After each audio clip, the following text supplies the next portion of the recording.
तो चलिए दोस्तों, आज के वीडियो की शुरुआत करते हैं। और कोफोर्ज इस कंपनी के क्वार्टरली रिजल्ट आ चुके हैं, तो देख लेते हैं एक बार रिजल्ट कैसे आए हैं। मगर उससे पहले आपको पता चाहिए कंपनी ने इंटरिम डिविडेंड भी अनाउंस किया है। तो जी हाँ दोस्तों, कंपनी ने देख सकते 19 रुपए का डिविडेंड दिया है, तो कह सकते काफी अच्छी बात है। और तीसरा मतलब थर्ड डिविडेंड है इस साल का, इस फाइनेंशियल ईयर की बात करें तो काफी बेहतरीन बात है। और 19 रुपए का डिविडेंड दिया है कंपनी ने। और आपको पता है इंटरिम डिविडेंड है तो ज्यादा समय लगेगा नहीं, जल्दी से आपके अकाउंट में आ जाएगा। तो यदि हम आंकड़े भी देख ले तो आंकड़े भी देख सकते हैं आप। यदि टोटल इनकम अगर आप देखेंगे तो देख सकते हैं जो पिछले साल हुई थी इनकम इसी क्वार्टर में वो थी 20,800। और जो इनकम पिछले क्वार्टर में हुई थी वो थी 22,850। और जो इनकम अभी हुई है इस क्वार्टर में वो है 23,380।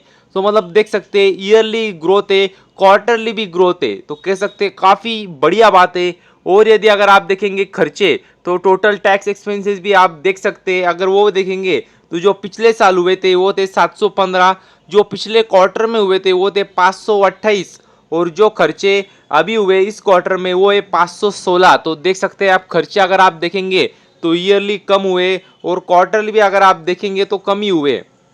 तो अगर हम टोटल प्रॉफिट देख ले, प्रॉफिट फॉर द पीरियड, तो वो भी आप देख सकते हैं प्रॉफिट फॉर द पीरियड। तो वो है जो पिछले साल हुआ था इसी क्वार्टर में वो था 2359।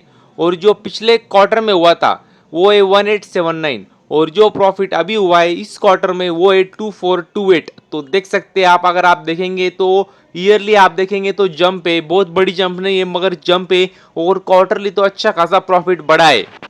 और हालांकि अगर आप ध्यान से देखेंगे तो आपको थोड़ी एडजस्टमेंट भी नजर आएंगी, तो थोड़ी एडजस्टमेंट भी हुई है जिसकी वजह से अगर आप देखेंगे तो थोड़ा नेट प्रॉफिट अगर आप देखेंगे इस क्वार्टर में जो नेट प्रॉफिट आया है वो अगर आप देखेंगे तो थोड़ा सा अगर आप देखेंगे तो ईयरली देखेंगे थोड़ी जंप आई है, जो कि थोड़े एडजस्टमेंट हुए उसके वजह से आई है। तो ये बात भी आपको पता चाहिए। और यदि अगर आप देखेंगे ईपीएस तो ईपीएस में भी आपको वही नजर आएगा, ग्रोथ नजर आ रही है। क्वार्टरली तो मतलब बड़ी ग्रोथ है और ईयरली भी ग्रोथ नजर आ रही है।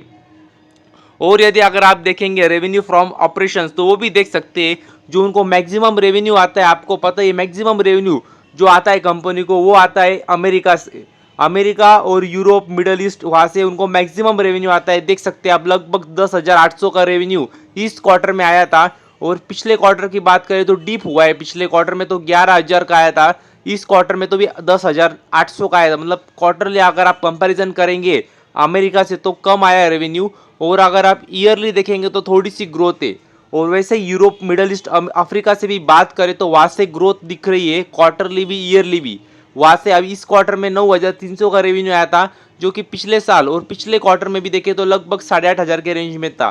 तो देख सकते हैं काफ़ी अच्छी तरीके से कंपनी ग्रोथ कर रही है। और अगर आप एशिया पैसिफिक भी देखेंगे तो वहाँ से फ्लैट आंकड़े हैं।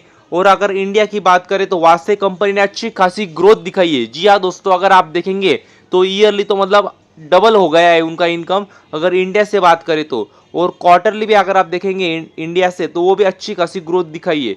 तो यहाँ से उनको अच्छा खासा फायदा, मतलब इंडिया से उनको अच्छा खासा फायदा मिला है। इसके वजह से अगर आप देखेंगे तो मतलब जो उनके मेन यहाँ से उनके मेन इनकम स्ट्रीम से जो कि है अमेरिका, यूरोप, मिडल ईस्ट, वहाँ से उनका रेवेन्यू मतलब बहुत बड़ा नहीं है, फ्लैट है, और थोड़ी सी ग्रोथ आई है। उसके बावजूद उनके रेवेन्यू में ग्रोथ आई है, तो कह सकते हैं काफ़ी बढ़िया बात है कंपनी के। अब देखना होगा कल मार्केट में कैसी रिएक्शन आती है इस शेयर में। तो बस अभी के लिए इतना ही, थैंक यू वेरी मच। और भी ऐसे ही वीडियोस देखते रहिए।